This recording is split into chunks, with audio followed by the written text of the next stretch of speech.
నమస్కారం అండి. మీ పేరు? నా పేరు సునీత అండి. నా పేరు సునీత. నేను విజయనగరం జిల్లా నుంచి వచ్చానండి. ఏంటి ఇప్పుడు జనసేన పార్టీ జనవాణి కార్యక్రమంలో ఆర్జీ పెట్టడానికి వచ్చారు. ఏంటండి మీ సమస్య ఏంటండి మెయిన్ గా? మేము 2022 ఆగస్ట్ నెలలో తీసిన notification general duty attendance, office subordinate, mortuary attendant, lab attendant అలాగా పలు పోస్టులు తీశారు.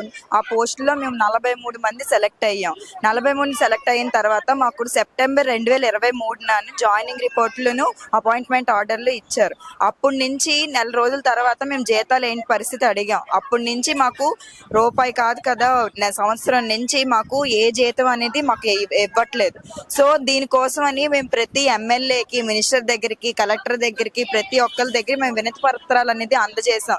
సో మాకు చేస్తాం చూస్తాం అంటున్నారు తప్ప మాకు ఇప్పటి వరకు పరిష్కారం అయితే దొరకట్లేదు. గత ప్రభుత్వంలో ఎవరితో మాట్లాడారమ్మా? ఎవరన్నా సాయం చేయడం కానీ? గత ప్రభుత్వంలో ఎవరితోనే మేము మాట్లాడలేదండి. యాక్చువల్ గా జరిగిన ప్రాసెస్ ఏంటంటే ఎలక్షన్స్ ముందు వరకు మా ప్రాసెస్ అనేది జరిగింది. కలెక్టర్ వరకు సంతకాల వరకు వెళ్ళాయి. తర్వాత ఎలక్షన్ కోడ్ వచ్చిన వల్ల ఆగిపోయింది. ఆగిపోయిన తర్వాత గవర్నమెంట్ అనేది మారింది. సో అప్పటికప్పుడు మా నోటిఫికేషన్ అనేది ఆ నోటిఫికేషన్ లో వచ్చిన వాళ్ళందరికీను జీతాలు అనేది ఇవ్వడం అనేది ఆపేశారు అనమాట. ఆపేయడం కాదు, అసలు ఇవ్వరని ప్రాసెస్ చేయలేదు. సో మేము చాలా ఇబ్బంది పడుతున్నాం. మాకు పిల్లలు ఉన్నారు, మాకు ఫ్యామిలీస్ ఉన్నాయి. మేము ఎక్కడి నుంచి అప్పులు చేసి బతుకుతున్నాం. మేము అప్పులు ఎలా తీర్చాలి? మాకు ఎవరు పరిష్కరిస్తారు? ఇప్పుడైనా ఈ ప్రభుత్వం ఏమో మా పరిష్కరించి మా జీతాలు ప్రతి నెల ఇవ్వాల్సిందిగా కోరుచున్నాం. ఇప్పుడు మీరు చెప్పారు కదా మీ సమస్య, దానికి సంబంధించిన డాక్యుమెంటేషన్ ఒకసారి చూపిస్తారా? మేము కలెక్టర్కి ఇచ్చిన వినతి పత్రాలు ఉన్నాయండి.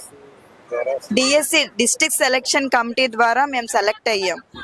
మా మెరిట్ లిస్ట్ కూడా ప్రతిదీ ఆన్లైన్ లో కూడా ఉంటుంది. మేము జెన్యూన్ గానే వచ్చాం. మీరు ఎప్పుడు సెలెక్ట్ అయ్యారమ్మా? 2023 సెప్టెంబర్ లో సెలెక్ట్ అయ్యాం. అంటే గత ప్రభుత్వంలో, అంటే మొన్న వైఎస్ఆర్సీపీ ప్రభుత్వంలోనే మేము సెలెక్ట్ అయ్యాం. మరి ఇప్పుడు వచ్చిన డిఎస్సి మీకు ఏదైనా మేలు చేసినట్టే లేదా? ఇంకా అసలు యాక్చువల్ గా పవన్ కళ్యాణ్ గారు, ఎవరైతే లోకేష్ గారు అందరూ బిజీగా ఉంటారనే పరిణామం ఆలోచించుకొని మా లోకల్ లీడర్స్, మా విజయనగరంలో ఎమ్మెల్యే గారికి, మా మినిస్టర్ గారికి, కలెక్టర్ గారికి అందరికీ వినతి పత్రాలు అయితే అందజేసాం. చేస్తాం చూస్తాం అంటున్నారు కానీ మాకు సొల్యూషన్ అనేది మీకు దొరకట్లేదు. పవన్ కళ్యాణ్ దృష్టికి తీసుకొచ్చి అందజేసాం. ఇప్పటికైనా సార్ మమ్మల్ని కరికరించి మా ఉద్యోగాల పట్ల, మా సర్వీస్ పట్ల ఒక గౌరవాన్ని చూపించి మాకు జీతాలు వేసేందుకు కోరుచున్నాం. మేము ప్రతిరోజు అటెండెన్స్ అయితే వేస్తున్నామండి.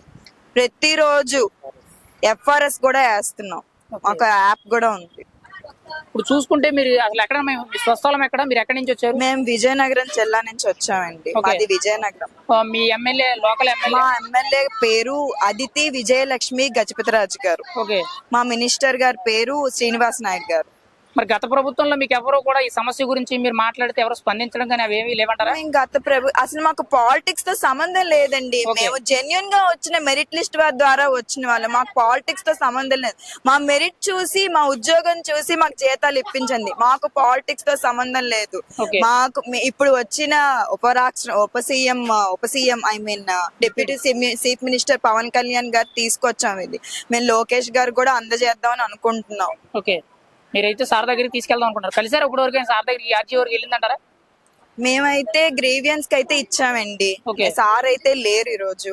మేము ఇప్పుడు కూడా మేము గ్రీవియన్స్ కి ఇస్తే మేము మాట్లాడతామని అన్నారు తప్ప ఆయన వరకు తీసుకెళ్తారని మనకు నమ్మకం లేదు. ఎందుకంటే మేము మినిస్టర్ దగ్గర నుంచి పోరాటం చేస్తూనే వచ్చాం. లోకల్ లీడర్స్ ని కూడా కలిసి వచ్చాం. సో ఇప్పటికైనా పరిష్కరిస్తారని ఇంకా కోరుకుంటున్నాం. ఇంకా లేకపోతే మేము ఏం చేయాలనేది మాకు అర్థం కావట్లేదు. ప్రభుత్వం అయినా దిగొచ్చి మాకు చెయ్యాలని కోరుతున్నాం.